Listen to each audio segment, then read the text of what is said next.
11 মাস লাগামহীনভাবে চলাফেরা করে, 11 মাসে অতিরিক্ত কথোপকথন করে, অতিরিক্ত মানুষের সাথে মিশে, অতিরিক্ত খাবার ভক্ষণ করে, অতিরিক্ত নিদ্রা যাপন করে মানুষের যে নিয়ন্ত্রণ, তার শারীরিক যে একটা সুশৃঙ্খল জীবনযাপন, এই জীবনযাপন ব্যাপারটিকে হারিয়ে ফেলে 11টি মাসের মধ্যে।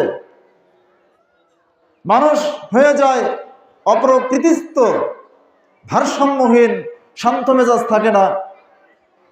এই যে লাগামহীন চালচলন, এইটার উপরে লাগাম নিয়ে আসার জন্য, এটাকে নিয়ন্ত্রণে নিয়ে আসার জন্য, আমাদের বাকসংযমিতার জন্য, আমাদের খাবারের নিয়ন্ত্রণের জন্য, নিদ্রার নিয়ন্ত্রণের জন্য আল্লাহ সুবহানাহু ওয়া তাআলা আমাদের প্রতি এই সিয়ামকে বিধিবদ্ধ করেছেন।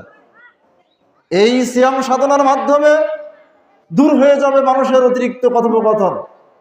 সিয়াম সাধনার মাধ্যমে অতিরিক্ত খানাফেনা দূর হয়ে যায়, অতিরিক্ত নিদ্রা দূর হয়ে যায়, অতিরিক্ত মাখলুকের সাথে মিশা, মানুষের সাথে আড্ডা দেওয়া, এগুলি দূর হয়ে যায়।